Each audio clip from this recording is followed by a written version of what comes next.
অবশ্যই হচ্ছে যায় মানে একটা স্থায়ী সম্পত্তির আমরা যত বছর ব্যবহার করি, একটা স্থায়ী সম্পত্তি আমরা যত বছর ব্যবহার করি, এই ব্যবহার করার কারণে যে ক্ষয় হয়, এই ক্ষয়টাকে বলা হচ্ছে অবশ্যই। আচ্ছা, সকল স্থায়ী সম্পত্তির অবশ্যই একটা বাদে বলতে পারবো ওটা কি? পৃথিবীতে শুধুমাত্র একটা সম্পত্তি বাদে বাকি সকল স্থায়ী সম্পত্তির ভূমি অবশ্যই। ভূমি ভূমি। ভূমি বাদে সকল কিছু ক্ষয় হয়, কেমন? আমরা যে স্থায়ী সম্পত্তি বলি, এটা ভূমি বাদ দিলে সকল স্থায়ী সম্পত্তির আমাদের ক্ষয় হবে। আচ্ছা, এখন এই অবস্থার কয়েকটা পদ্ধতি আছে, অলরেডি আমরা পারি। সরলরৈখিক পদ্ধতি আমরা পারি, ক্রমহ্রাসমান পদ্ধতি আমরা পারি। কারণ এই দুইটা অঙ্কের উপর আমরা একটা অধ্যায় করছিলাম, মনে আছে? এই যে ইন্টারে অ্যাকাউন্টিং ফার্স্ট পেপারে অষ্টম অধ্যায় ছিল, মানে হচ্ছে যাই স্থায়ী সম্পত্তি ব্যয় বন্টন প্রক্রিয়া নাকি কি ছিল নামটা, নাম কিন্তু অবশ্যই ছিল না এরকম, না, দৃশ্যমান ও অদৃশ্যমান সম্পত্তির হিসাব রক্ষণ পদ্ধতি না কি একটা এরকম একটা নাম ছিল। আচ্ছা, এখন আমরা অলরেডি সরলরৈখিক মানে স্ট্রেট লাইন মেথড পারি, তারপর হচ্ছে ক্রমহ্রাসমান যেটাকে রিডিউসিং মেথড বলে আর কি, এই দুইটা মেথডে ম্যাথ পারি। এছাড়াও তোমাদেরকে আরও দুইটা মেথডে অঙ্ক শিখতে হবে। একটা হচ্ছে বর্ষ সংখ্যার সমষ্টি, আরেকটা কি না, আরেকটা সম্ভবত উৎপাদন একক পদ্ধতি, ঠিক আছে? তো আমার মতে অবশ্য অধ্যায়টা একদমই সহজ। ম্যানেজমেন্ট ডিপার্টমেন্টে তো এটা এই বছরে রানিং আছে, অ্যাকাউন্টিং ডিপার্টমেন্টে মনে হয় সেকেন্ড ইয়ারে পাবা। আচ্ছা, তাহলে আমরা শুরু করি। অবশ্যই অলরেডি বাংলাগুলো তো তোমরা পারো, অবশ্যই ইংরেজি হচ্ছে ডেপ্রিসিয়েশন, আর সরলরৈখিক পদ্ধতির ইংরেজি নাম হচ্ছে স্ট্রেট লাইন মেথড, আর ক্রমহ্রাসমান পদ্ধতি ইংরেজি নাম হচ্ছে রিডিউসিং, আর ভগ্নাবশেষ মূল্যকে বলা হচ্ছে সেল বেস ভ্যালু। আর কার্যকর আয়ুষ্কাল, আয়ুষ্কাল মানে বুঝনি, এই সম্পত্তিটা তোমাকে কত বছর সার্ভিস দিবে। একটা যে সম্পত্তিটা তুমি বর্তমানে ইউজ করতেছো বা অবস্থা নির্ণয় করতেছো, এই সম্পত্তি তোমাকে কত বছর সার্ভিস দিবে, এটা হচ্ছে ইউজফুল লাইফ। আর অদৃশ্যমান সম্পত্তি বলতে বোঝাচ্ছে যে ইনট্যাঞ্জিবল অ্যাসেট। আচ্ছা, ইনট্যাঞ্জিবল অ্যাসেটের একটা উদাহরণ দিতে পারবা? ইনট্যাঞ্জিবল আর ট্যাঞ্জিবল অ্যাসেট সুনাম একটা। সুনাম হচ্ছে যাই ইনট্যাঞ্জিবল অ্যাসেট, কেন? শুন, সুনাম ইনট্যাঞ্জিবল অ্যাসেট কেন বলো? কারণ কারণ এটা অদৃশ্য, দেখা যায় না, ছোঁয়া যায় না। এটা দেখা যায় না, ছোঁয়া যায় না। আর ট্যাঞ্জিবল অ্যাসেটের একটা উদাহরণ দাও তো। এটা লাগা ট্যাঞ্জিবল প্রাথমিক অ্যাসেটে, খরচ। রাইট, ট্যাঞ্জিবল অ্যাসেটের উদাহরণ প্রাথমিক খরচ করলে দিবা। ট্যাঞ্জিবল অ্যাসেটের আমাদের যে ইয়া আছে না, কি বলে, আসবাবপত্র আছে, তারপরে হচ্ছে যায় দালান কোঠা আছে, এগুলো ট্যাঞ্জিবল, মানে হচ্ছে যে কি দেখাও যায়, ছোঁয়াও যায়, সব কিছু করা যায়। এটা হচ্ছে ট্যাঞ্জিবল, স্পর্শ করা যায়। আর ইনট্যাঞ্জিবল মানে হচ্ছে যে শুধুমাত্র স্পর্শ করা যায় না কিন্তু বাস্তব অস্তিত্ব আছে। যেমন সুনাম কেন, আর তোমরা এটা জানো কি না, মানে গুডউইল যেটা সুনাম, সুনাম কিন্তু স্থায়ী সম্পত্তির মধ্যে সবার উপরে লেখে। তোমরা দেখিও, তোমরা এখনো মনে আর্থিক বিবরণী পাইছো নি? করাইছি তো মনে অধ্যায় একটা আর্থিক বিবরণী করাইছি না তোমাদেরকে? হ্যাঁ ভাই। আর্থিক বিবরণী করানোর সময় যখন তোমরা স্থায়ী ফিক্সড অ্যাসেটগুলো লেখো, মানে স্থায়ী সম্পত্তিগুলো লেখো, এই স্থায়ী সম্পত্তি সবার আগে দেখবা গুডউইল লেখো, মানে হচ্ছে সুনাম লেখো। আচ্ছা, তাহলে ট্যাঞ্জিবল আর ইনট্যাঞ্জিবল মধ্যে মূল পার্থক্য হচ্ছে যেটা দেখা যায় ছোঁয়া যায় এটা ট্যাঞ্জিবল, যেটা দেখা যায় না ছোঁয়া যায় না এটা হচ্ছে ইনট্যাঞ্জিবল। আচ্ছা, আর অ্যামোর্টাইজেশন হচ্ছে কমালো, আচ্ছা এটা লাগবে না আপাতত তোমাদের। আর গুডউইল মাত্রই বললাম সুনাম। আর রিভ্যালুয়েশন মানে হচ্ছে পূর্ণ মূল্যায়ন, মানে আগে থেকে একটা রেট ছিল, এখন রেট পরিবর্তন হয়েছে কিনা, নতুন করে আমরা মূল্যায়ন করতেছি। আর অ্যাকুমুলেটেড ডেপ্রিসিয়েশন মানে অবচয়ের যোগফলগুলো, আমরা হচ্ছে কর্মজীবিত অবচয় বলি না বা অবচয় সঞ্চিতি বলি না, ওটাকে বলা হচ্ছে অ্যাকুমুলেটেড ডেপ্রিসিয়েশন। আর ট্যাঞ্জিবল অ্যাসেট মানে হচ্ছে ভাই, ট্যাঞ্জিবল অ্যাসেট হচ্ছে স্পর্শনীয় সম্পত্তি, কেমন? আচ্ছা, এতটুকু পর্যন্ত কোনো সমস্যা আছে? এগুলো কিন্তু মুখস্থ করতে হবে টার্মগুলো। এগুলো বাংলাগুলো তোমরা পারো, বাংলাগুলো তোমাদের শেখানো কিছু নাই, ইন্টারে এগুলো শিখে আসছো। জাস্ট ইংরেজিগুলো কিন্তু মনে রাখতে হবে, কারণ তুমি এখানে বাংলা একটা বর্ণ লিখতে পারবা না। আমার কথা বুঝছো কিনা? পরীক্ষা খাতা একটা বানা মানে একদম একটা বর্ণ লেখা যাবে না বাংলাতে, কিছুই লেখা যাবে না, সবটাই ইংরেজিতে লিখতে হবে। আর তোমাদের মনে হয় অ্যাকাউন্টিং একমাত্র কোর্স যেটাতে ইংরেজিতে লিখতেই হবে, আর কোনো শব্দ ইউজ করা যাবে না, বাংলা একটা বর্ণ লেখা যাবে না। রিফাত, হ্যাঁ বলেন। মাঝে মধ্যে বাংলা প্রশ্ন করে খ নাম্বার, তখন তো বাংলায় লিখতে হয়, এই দেখি কি ম্যাথ করতে পারবেন না, কিন্তু কই যে মনে হয় ছোট প্রশ্নগুলো বাংলা লিখতে পারবেন, এক মার্কে যে কোশ্চেনগুলো আসে, তো ঠিক আছে? ওইগুলো ইংলিশ যে তাহলে কি হ হ বাংলা হ লিখবেন? এক মার্কে ছোট প্রশ্নগুলোই তো বাংলা লিখবেন, আর যেগুলা ম্যাথ আসবে আর কি ওগুলা তো বাংলা স্পষ্ট কিছু লেখাই যাবে না। আচ্ছা, বুঝছি। তাহলে আমরা আগাই। এরপর আমাদেরকে বলতেছে প্রথম কথা, কিছু গুরুত্বপূর্ণ কথা বলছে এখানে। বলছে যে সম্পত্তি ক্রয়ের পর তা ব্যবহার উপযোগী করার জন্য সকল ব্যয়কে কষ্টের মধ্যে অন্তর্ভুক্ত করতে হবে। নবম দশম শ্রেণী একটা অধ্যায় করছিলাম, চতুর্থ অধ্যায়, মূলধন ও মুনাফা জাতীয় লেনদেন। হ্যাঁ, মূলধন ও মুনাফা জাতীয় লেনদেনের মধ্যে মনে আছে তোমাদের কথা, মানে হচ্ছে একটা সম্পত্তি ক্রয়ে যত ধরনের খরচ থাকে সবগুলা যোগ করতে হয়, এটা জানো? এটা তো সবারই মনে থাকার কথা। মানে মূলধন জাতীয় লেনদেন ধরো ভাড়া, এটা হচ্ছে মূলধন মুনাফা জাতীয় লেনদেন। কিন্তু স্থায়ী মানে কোনো সম্পত্তি ক্রয়জনিত যদি ভাড়া বা যে কোনো খরচ, তখন আমরা এটাকে মুনাফা জাতীয় লেনদেন হিসাবে না লিখি, মূলধন জাতীয় লেনদেন হিসাবে লিখি আর কি। যেমন কস্ট প্রাইস অফ অ্যাসেট মানে সম্পত্তির মূল্য, এটা আমরা কিভাবে লিখবো? যখন আমরা এটাকে ক্যাশ পারচেজ মানে যে দামে কিনবো, এবং এই সম্পত্তিটা চালু করতে অন্যান্য যে সকল খরচ হয়, আদার রিলেটেড এক্সপেন্স, এগুলো সবগুলো আমরা ওই সম্পত্তির নামে অন্তর্ভুক্ত করব। এটা তো জানো, এই কথাটা তো জানেন। আচ্ছা, তারপর হচ্ছে ডেপ্রিসিয়েবল ভ্যালু, অবচয়যোগ্য মূল্য। অবচয়যোগ্য মূল্য কোনটা বলো তো? আমরা সরলরৈখিক পদ্ধতিতে অবচয়যোগ্য মূল্য কিভাবে বের করি আমরা? আচ্ছা, তোমাদেরকে এই সূত্রগুলো লিখতে হবে, তাহলে লিখলে লেখো। সরলরৈখিক পদ্ধতিতে অবচয় সমান লেখো, বাংলাতেও লেখো অবচয় সমান, লেখো হচ্ছে অর্জন মূল্য বিয়োগ ভগ্নাবশেষ মূল্য ভাগ বছর। আচ্ছা, আজকে জয়েন করছো যে তোমার নাম কি না বলছো? ভুলে যেতে গেছে, ফারজানা নি বলছিলা। জি ফারজানা। হ্যাঁ, মানে কোনো কিছু না বুঝলে সাথে সাথে ভাইয়েরা বলিও। আচ্ছা, জি। লিখছেন এই যে এটা আমরা কোন পদ্ধতিতে অবশ্যই সূত্র লিখছি বলো তো? এটা হচ্ছে সরলরেখি পদ্ধতিতে অবশ্যই সূত্র লিখছে। তাহলে সরলরেখি পদ্ধতিতে অবশ্যই সমান অর্জন মূল্য বিয়োগ ভগ্নাবশেষ মূল্য ভাগ বছর। বছরকে কিছু কিছু ক্ষেত্রে আয়ুষ্কালও বলে, ঠিক আছে? এই অর্জন মূল্যটাকে ওরা লিখছে ভাইয়া এটা কস্ট। কি সাজেশন বই থেকে করাচ্ছেন? হ্যাঁ হ্যাঁ, এটা ব্যতিক্রম মনে হয় নাকি? হ্যাঁ, ব্যতিক্রম থেকে করাইতেছে। মানে সাজেশন বলতে আমি শুধুমাত্র বিগত সাল করাইতেছি, বুঝছো কিনা? কারণ তোমাদের বিগত সাল হুবহু কমন পড়বে।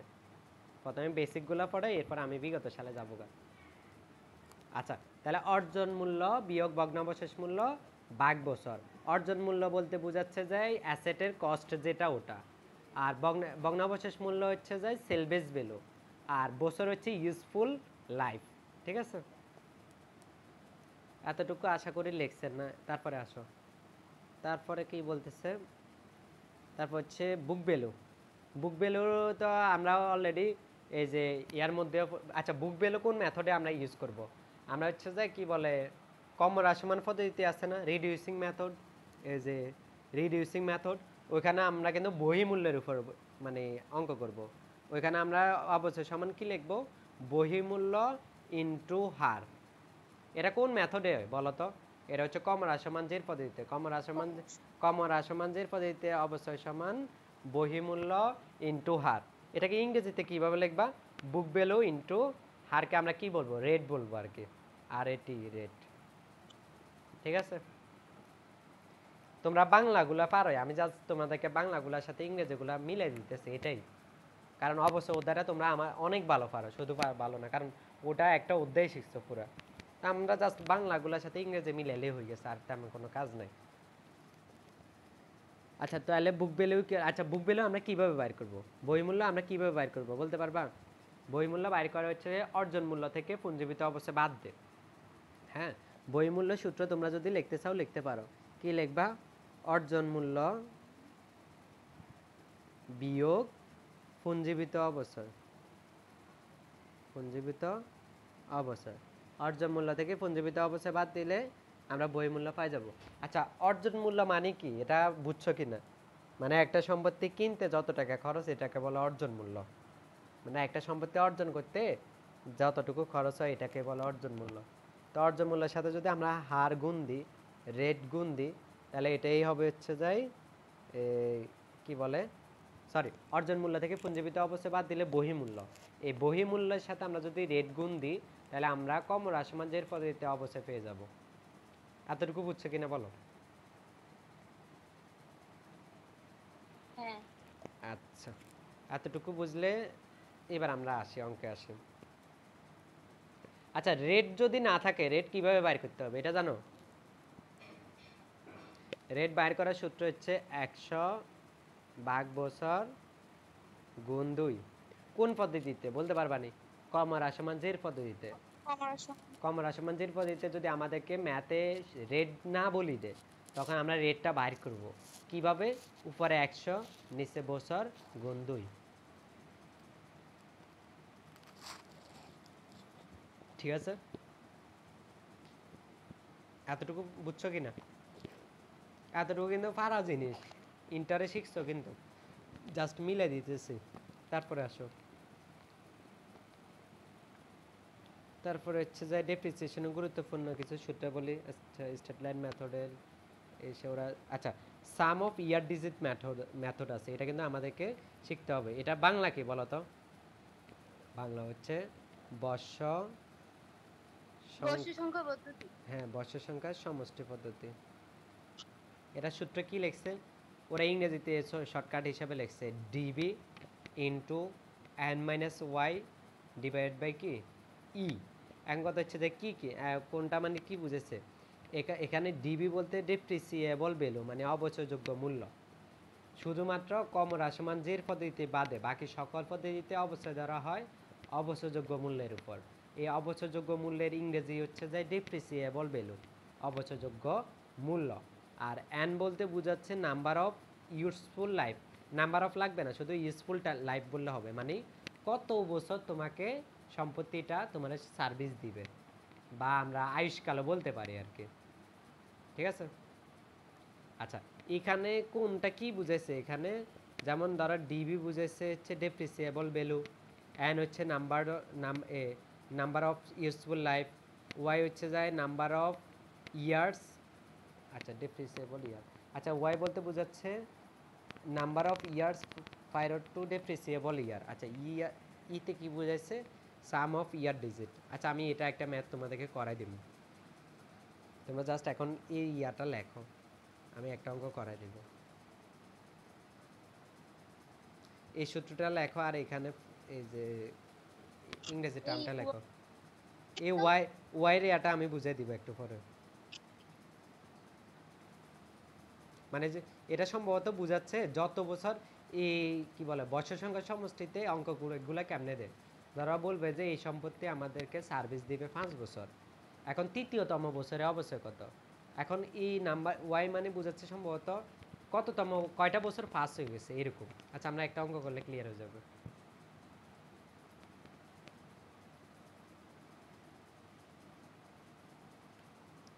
আচ্ছা এখানে কিন্তু তোমাদের আরো কতগুলো মেথড দিছে, এতগুলা তো লাগবে না। আমাদের সবচেয়ে গুরুত্বপূর্ণ হচ্ছে যাই স্টেট লাইন মেথড, তারপর হচ্ছে যাই reducing method, some of year digit method Jamila, কিন্তু তবুও শিখে রাখা ভালো যদি চলে আসে। আচ্ছা ডাবল ডিক্লাইনিং মেথড, এটা কিন্তু আগে ছিল, এখন আসে না।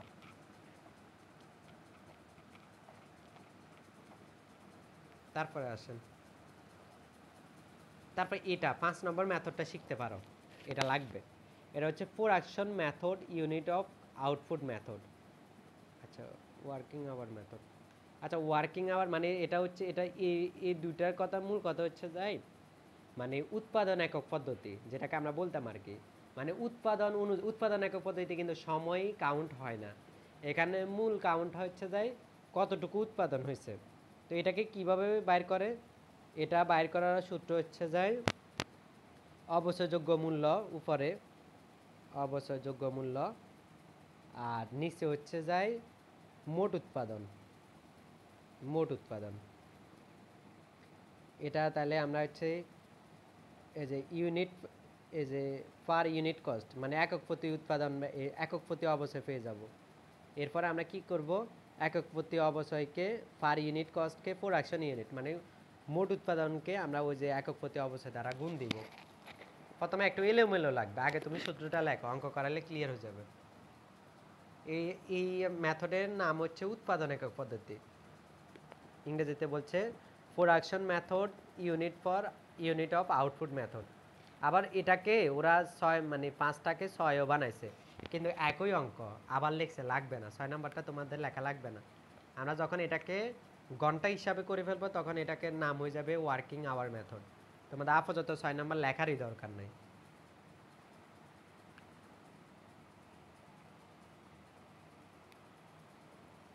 5 নাম্বার লিখছো? হুম। আচ্ছা 5 নাম্বার লিখলে তারপরে আমরা আসি।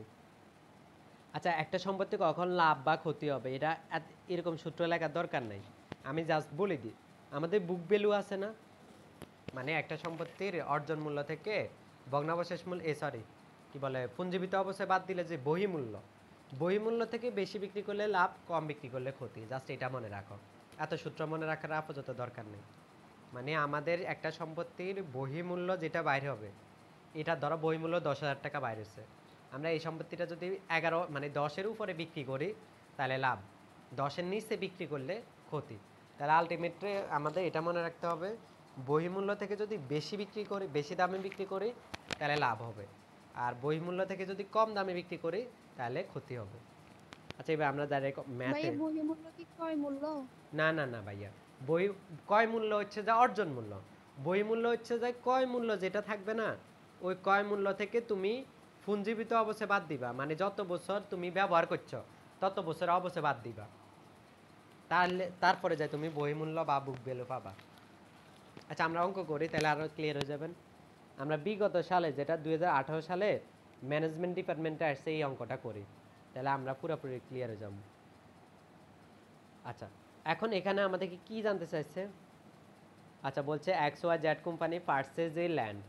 আচ্ছা ল্যান্ডের তো অবশ্যই হয় না, তো এই অঙ্কটা আসলো কেন? আচ্ছা পার্সেস এ ল্যান্ড, একটা ল্যান্ড কিনছি, কত টাকা ভাইয়া এই ল্যান্ডের মূল্য? 5 লক্ষ টাকা। আচ্ছা at this time of purchase the company included attorney fee, মানে হচ্ছে যায় আইনি খরচ দিচ্ছে হচ্ছে 2,000 টাকা। তাহলে বলো তো এটা কি ওই সম্পত্তির সাথে যোগ হবে নাকি হবে না? হবে। হবে। কেন হবে? কারণ ওই সম্পত্তির মানে অর্জন করতে যত খরচ হয়েছে সবই তো আমরা কি করব, মানে যোগ করব।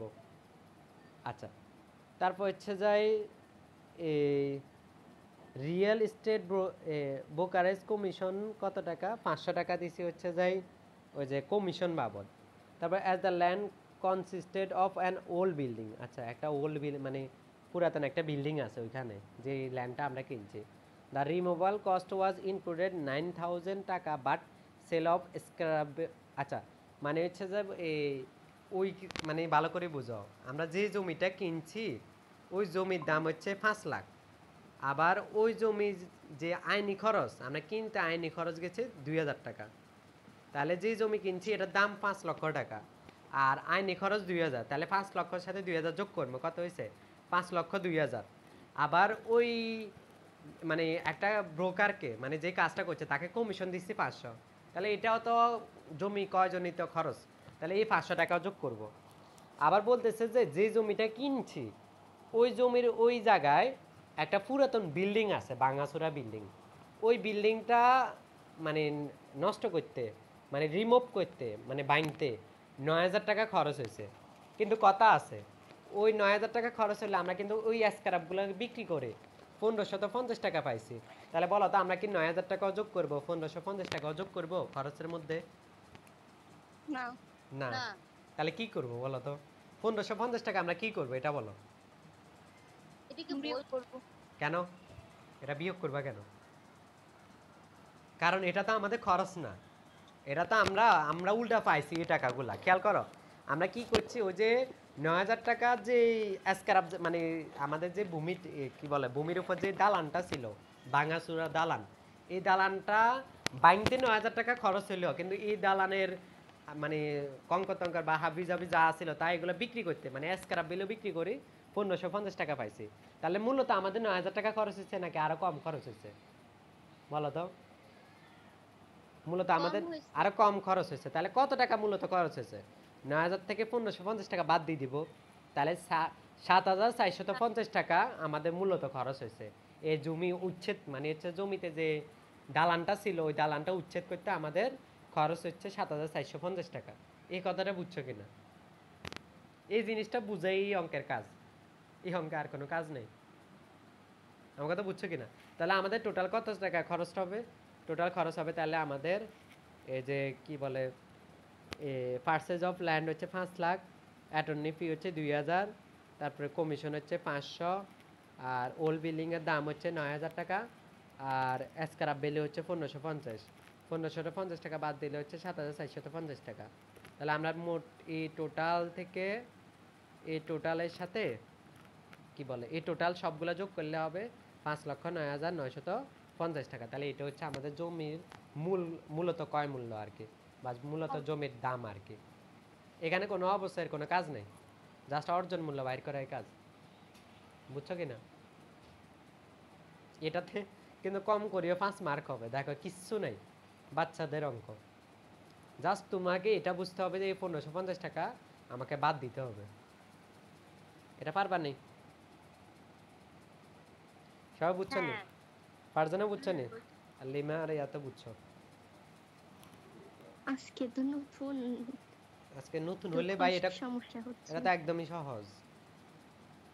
জাস্ট তুমি একটা জমি কিনতে কত টাকা খরচ হয়েছে এটাই যোগ করছো আর কি। তোমার কি অনেক দিন গ্যাপ গেছে? বছর খানেক পড়ালেখা বন্ধ? জি। আচ্ছা ঠিক আছে, তাহলে একটু টাইম লাগবে। তারপরে আসো, আচ্ছা সাম অফ ইয়ার ডিজিট প্রথমে আমরা না করি, এটা সাম অফ ইয়ার ডিজিটে করছে। আচ্ছা আমরা প্রথমে 3 নম্বরের করি, কেমন স্ট্যান্ডার্ড মেথডে অঙ্কটা করি।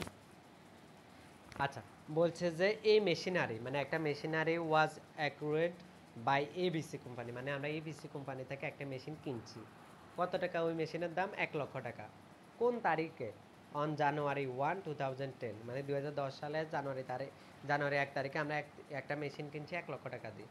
এখন the machine estimated to have a 3 year life, মানে হচ্ছে যে এই মেশিনটা আমাদেরকে 3 বছর সার্ভিস দিবে। আর এটা সেলভেজ ভ্যালু হচ্ছে যে কত টাকা? 10,000 টাকা। তাহলে এই মেশিনের ক্রয় মূল্য 1,00,000 টাকা, ভগ্নাবশেষ মূল্য 10,000 টাকা, আর আমাদেরকে উপকার করবে বা মেশিনটা টিকবে 3 বছর। এতটুকু বুঝছো নি? হ্যাঁ আচ্ছা এখন এইতে বলছে depreciation is to be calculated by the straight line method. আমাদেরকে বলতেছে যে অবশ্যই বাইর করো কোন পদ্ধতিতে? স্ট্রেট লাইন মেথডে, সরলরেখী পদ্ধতিতে আমাদেরকে অবশ্যই বাইর করে দাও। তাহলে আমরা তো জানি সরলরেখী পদ্ধতিতে অবশ্যই সমান অর্জন মূল্য বিয়োগ ভগ্নাবশেষ মূল্য ভাগ বছর, মানে cost of machinery minus salvage value divided by estimated life. তাহলে আমাদের ভাই অর্জন এখানে এস্টিমেটেড, এখানে জায়গায় ইউজফুল লাইফ লিখলে হবে না? শুধু ইয়ার্স লিখলেও হবে, সমস্যা নেই, বুঝছেন? শুধু ইয়ার্স মানে বছর লিখলেও হবে, সমস্যা নেই। আচ্ছা তাহলে মেশিনারি হচ্ছে কত টাকা? 1,00,000 টাকা লিখলাম, মেশিনারি 1,00,000 টাকা। আচ্ছা তাহলে মেশিনারি 1,00,000 টাকা এটা লিখলাম, তা অবশ্যই 10,000 টাকা এটা লিখলাম। আর ইউজফুল লাইফ কত বছর ভাইয়া? 3 বছর, তাহলে 3 বছর লিখলাম। তাহলে 1,00,000 থেকে 10,000 বাদ দিলাম, 9,000, সরি 90,000। 90,000কে আমরা 3 দ্বারা ভাগ করলে 30,000 টাকা হচ্ছে আমাদের আনসার। তাহলে কি বলে স্ট্রেট লাইন মেথডে আমাদের ডেপ্রিসিয়েশন কত? 30,000 টাকা। বুঝছো কি না? এতটুকু বুঝছো কিনা বলো? এটা সহজ সরল অঙ্ক ভাই, জাস্ট তুমি সূত্র পারবা, মান বসে বসে। তারপরে হচ্ছে যে আচ্ছা তাহলে সরলরেখী পদ্ধতিতে তো পারবা, এবার সাম অফ ইয়ার ডিজিটটাও করাই দিব। সাম অফ ইয়ার ডিজিটটা স্টেপ বেশি, 1-2টা স্টেপ বেশি আর কি। আচ্ছা আমরা সাম অফ ইয়ার ডিজিট মেথডে ম্যাথটা করি, কি বলো? মানে এটা বাংলা হচ্ছে বর্ষ সংখ্যা সমষ্টি পদ্ধতি। তো বর্ষ সংখ্যা সমষ্টি পদ্ধতিতে আমরা যখন অবশ্যই করব, আচ্ছা সরলরেখী পদ্ধতিতে এটা জানো নি প্রতি বছর অবশ্যই সেম হয় যে, যেমন 2010 সালে 30,000 হলে 2011 সালেও 30,000, 12 সালেও 30,000, এটা মনে রাখিও কিন্তু। মানে সরলরেখী পদ্ধতিতে প্রত্যেকটা বছর অবশ্যই সেম হবে, প্রতিটা বছরই অবশ্যই সেম। বুঝছো কি না? মানে প্রত্যেক বছর যত বছর আমাদের সম্পত্তিটা টিকবে, যেমন এখানে বলছে যে আমাদেরকে সম্পত্তিটা টিকবে হচ্ছে 3 বছর, 3 বছর অবশ্যই সেম। ঠিক আছে?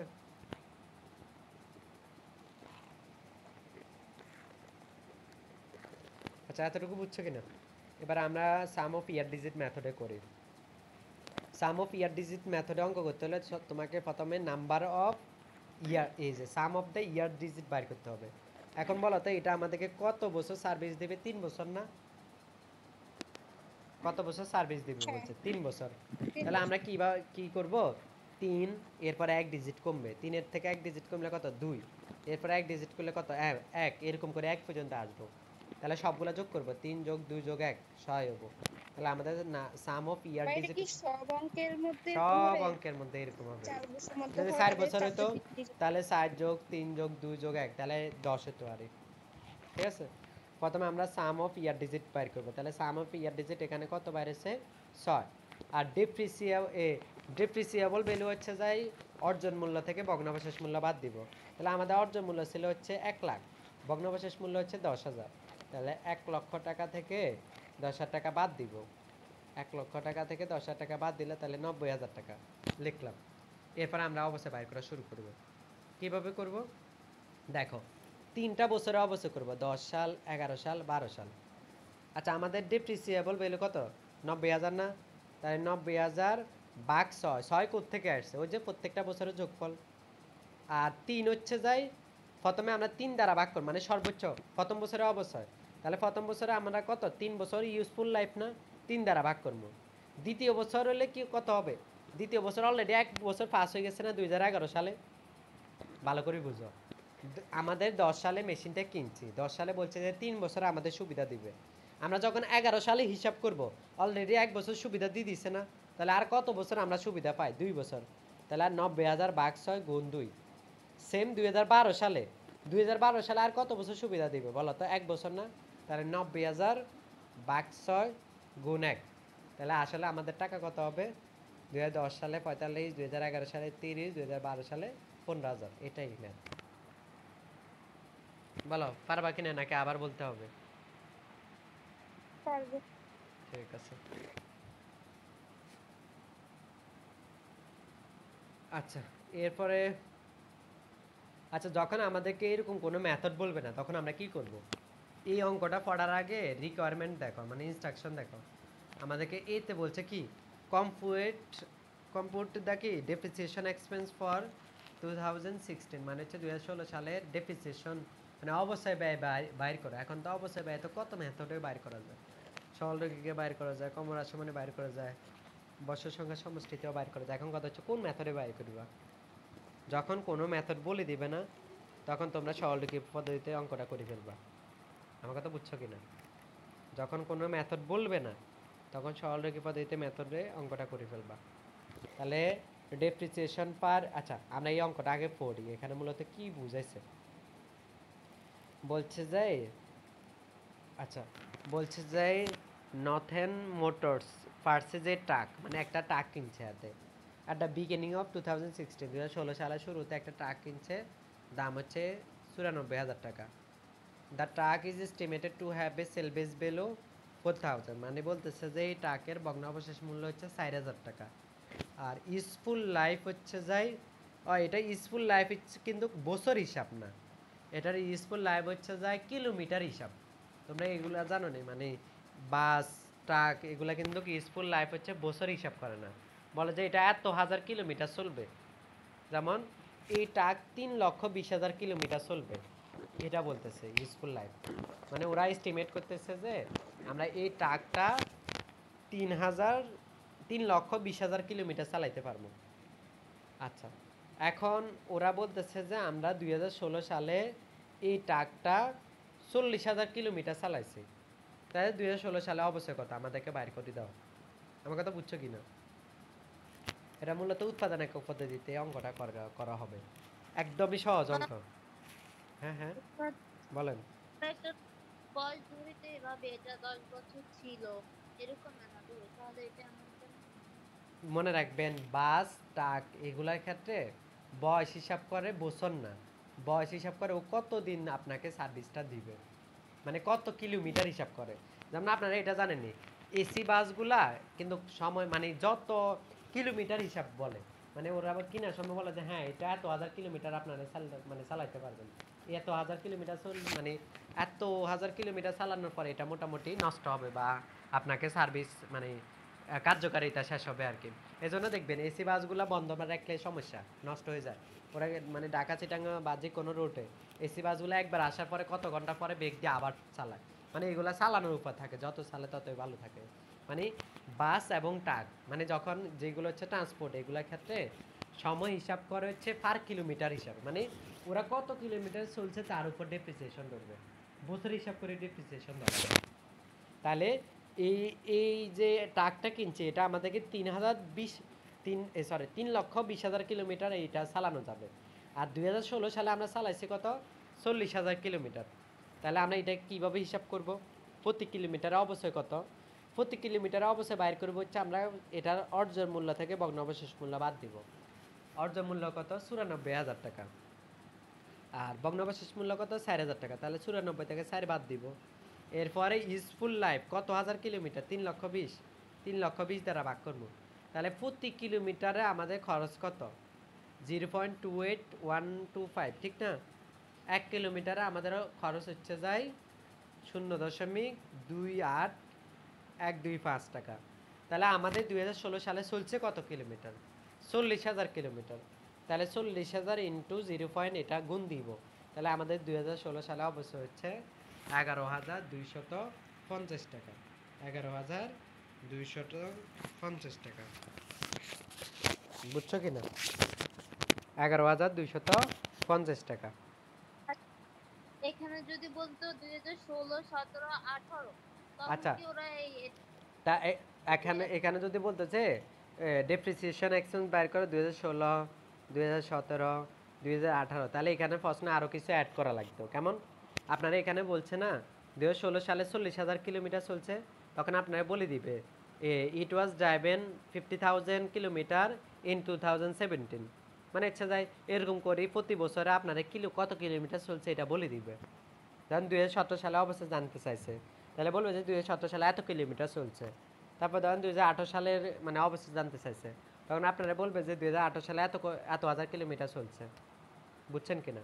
তখন আপনি কি করবেন, এই যে প্রতি কিলোমিটারে ব্যয় পাইছেন না এই যে 28 পয়সার মতো, তখন আপনি বললেন যে 2017 সালে অবশ্যই সমান, ধরেন 2017 সালে 50,000 কিলোমিটার চলছে, তাহলে 50,000 ইন্টু 0.28125।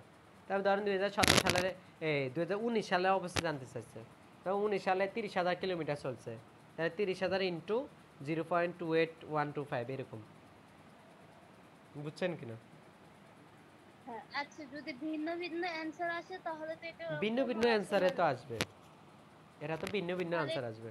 কারণ প্রতি বছর কি আমরা সেম কিলোমিটার চালাবো না, প্রতি বছর তো সেম কিলোমিটার চালাবো না। কোনো বছর বেশি কিলোমিটার চলবে, কোনো বছর কম কিলোমিটার চলবে। যদি হ্যাঁ ধরেন 2017 সালেও 40,000 কিলোমিটার চলছে, তাহলে উত্তর সেম আসবে, 11,250 আসবে। বুঝছেন কিনা? যদি কিলোমিটার সেম হয় তাহলে টাকা ফিগার সেম আসবে। ঠিক আছে, তাহলে এরপরে আমাদেরকে বলতেছে যে জাবেদা করো, গিভেন দ্য জর্নাল এন্ট্রি, মানে জাবেদা করো। তো অবশ্যই জাবেদা তো তোমরা পারোই। অবশ্যই জাবেদা হচ্ছে depreciation debit, accumulated depreciation credit. আর যখন আমরা ট্রাকটা কিনছি, ট্রাকের কেনার সময় জাবেদা কি হবে, ট্রাক ডেবিট, ক্যাশ ক্রেডিট বা ব্যাংক ক্রেডিট। কত টাকা 94,000 টাকা। আর অবশ্যই জাবেদা কত টাকা, অবশ্যই হচ্ছে depreciation expense debit, accumulated depreciation credit কত টাকা 11,250 টাকা। বুঝছো কিনা? হ্যাঁ। ঠিক আছে। আচ্ছা এরপরে আর মনে হয় না আর কোনো নতুন অঙ্ক আছে, এবার আপনারা করা শুরু করেন, সব সেম মেথডে অঙ্ক। ও 2 আচ্ছা, নাম্বার এটা তো করার নাই ভাইয়া। 2 নম্বর অঙ্কটা করাই নাই। আচ্ছা 2 নম্বর ম্যাথে আমরা যাই কেমন? 2 নম্বরও সাম অফ ইয়ার ডিজিট তো করে দিতাম। এখানে ওই নিচে গড়ের সংখ্যাটা অনেক বেশি। আচ্ছা আমরা করি, চলো। এখানে নিচে এই ঘরগুলো পারো কিনা বলো তো, এই ঘরগুলো পারবা? প্রথমে বছরের কথা কইছে 1 2 3 4, তারপরে হচ্ছে যায় ওপেনিং বেল। আচ্ছা আমরা এটা করাই দিই। প্রথমে বলতেছে এই মেশিন পার্সেস, একটা মেশিন কিনছে, কত টাকা দিয়ে 30,000 টাকা দিয়ে। And estimated life of machine is 10 years, মানে এই মেশিনটা আমাদেরকে ধারণা করা হইতেছে যে 10 বছর সুবিধা দিবে। আর সেলভেজ ভ্যালু হচ্ছে 2,500 টাকা, মানে এই মেশিনের সেলভেজ ভ্যালু ভগ্নাবশেষ মূল্য হচ্ছে 2,500 টাকা। এখন বলছে show the depreciation schedule for first 4 years, মানে আমাদের প্রত্যেক বছরের অবশ্যই সারণী দেখাতে হইব। প্রতি বছর কত টাকা করে অবশ্যই এটা আমাদেরকে নির্ণয় করে দেখাতে হবে। কোন মেথডে করে দেখাতে হবে? সাম অফ ইয়ার ডিজিট মেথড, মানে বর্ষের সংখ্যা সমষ্টি মেথডে। তাহলে আমরা ডেপ্রিসিয়েশন ভ্যালু মানে অবশ্যযোগ্য মূল্য বাইর করবো। তাহলে কয় মূল্য থেকে ভগ্নাংশের মূল্য বাদ দিছে, তাহলে কত 27,500। এরপর সাম অফ ইয়ার ডিজিট বাইর করবো, কত বছর 10 বছর না, তাহলে 10 যোগ 9 যোগ এরকম করে 1 পর্যন্ত যাব, কত হবে 55। এতটুকু বুঝছো নি? বুঝছি। আচ্ছা, এটা আবার এভাবেও করা যায়, এই 55টা তুমি এভাবেও করতে পারবা, সাম অফ ইয়ার ডিজিট এইভাবে বাইর করবা। এই জিনিসটা যদি তুমি ধরো তোমার 20 বছর দিছে, তখন তুমি কতটুক যোগ করবা, মানে উত্তর হবে হ্যাঁ ভাইয়া তাহলে আমি এইভাবে করব, 10 যোগ 20 যোগ 19 যোগ 18 যোগ এরকম করি, বড় করি না করতে চাইলে শর্টকাট একটা মেথড আছে, ওটা হচ্ছে যে এরকম n ইন্টু, এটা সূত্রটা কি, n into n plus 1 divided by 2। তাহলে আমরা ধরো 10 বছর না, 10 ইন্টু 10 যোগ 1 ডিভাইডেড বাই 2, তাহলে 10 যোগ কত 11, 11 আর 10 যোগ করলে কত 110, 110কে যদি আমরা 2 দ্বারা ভাগ করি তো কত, তাহলে 55। এখন কথা হচ্ছে ভাইয়া কোনটা করতাম, যেটা তোমার সহজ লাগে, বুঝছো? এইভাবেও করতে পারে, এইভাবেও করতে পারে, দুইটা একসাথে করবো, দুইটা একসাথে করিও না, যে কোনো একটা করবা, ঠিক আছে? এতটুকু বুঝছো? হ্যাঁ। আচ্ছা, তারপর তারপরে কি বলছেন, তারপরে এবার আমরা অঙ্ক করবো আর কি, 1 2 3 4 4 বছর অঙ্ক করবো। প্রথম বছর ওপেনিং ব্যালেন্স কত 30,000 টাকা, তাহলে 30,000 টাকা ডেপ্রিসিয়েশন আমরা কিভাবে করব? আচ্ছা, এই ওপেনিং ব্যালেন্সটা তোমার না লিখলে হইব, এটা লাগবে না। 27,000 টাকা, 27,000কে আমরা 55 দ্বারা ভাগ করবো, কেন ওই যার number of year, some of year digit 55, এই জন্য 55 দ্বারা ভাগ করবো। আর প্রথম বছর না, প্রথম বছর হচ্ছে 10 দ্বারা ভাগ করবো, 55 দ্বারা ভাগ করবো, 10 দ্বারা গুণ দিব। দ্বিতীয় বছর 1 বছর কমবে আর কি 9, এরপরে 8, এরপরে 7, এরকম করে। তাহলে আমাদের অবশ্যই বাইরে হবে প্রথম বছর 5,000, অবশ্যই বাইরে হচ্ছে প্রথম বছর কত টাকা, প্রথম বছর 5,000, তারপর 9,500, তারপর 13,500, তারপর 17,000। বুঝছো কিনা? বুঝছি। এখন তোমরা যদি ক্যারিং ভ্যালু মানে বুক ভ্যালু বাইর করতে চাও, এটা এইভাবে বাইর করতে পারবা।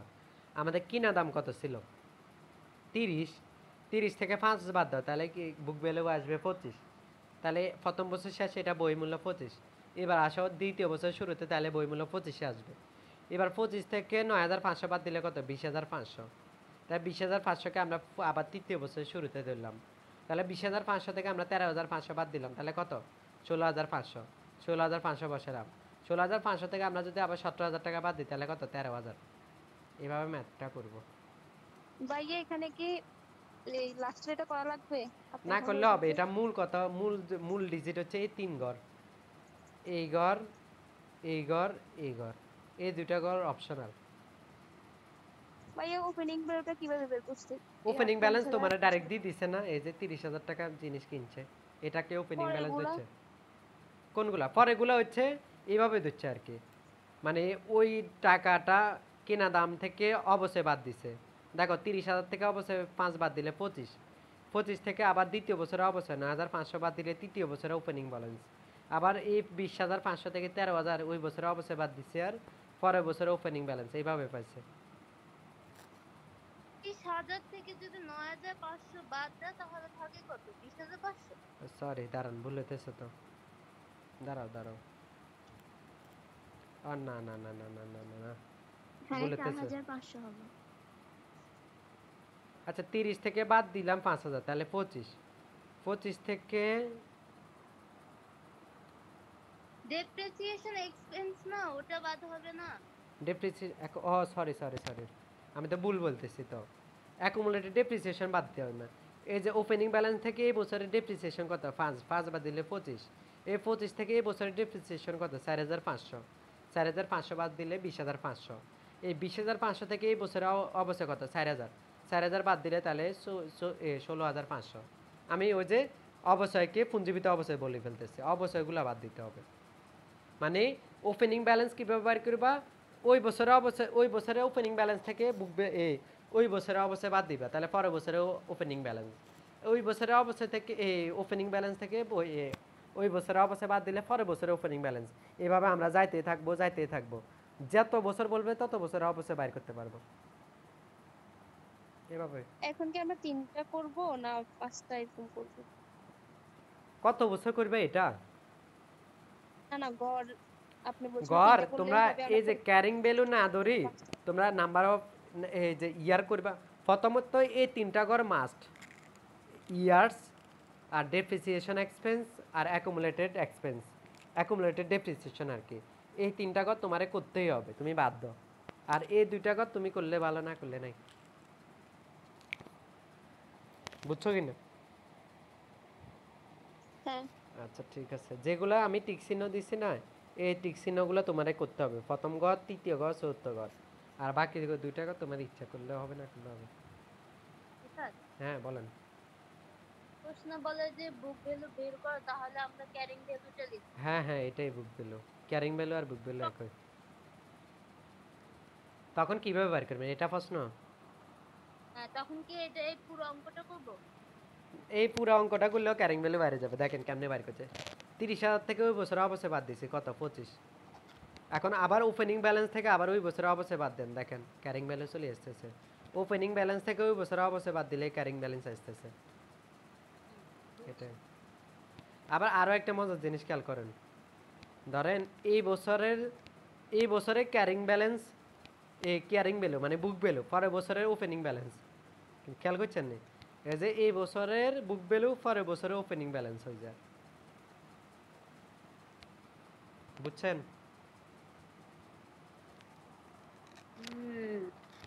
ঠিক আছে। আচ্ছা এইভাবেই তোমাদের অবশ্যই ম্যাথগুলো করতে হবে। অবশ্য আর কিছু নেই, এগুলা ভাই ঘুরে গেলে।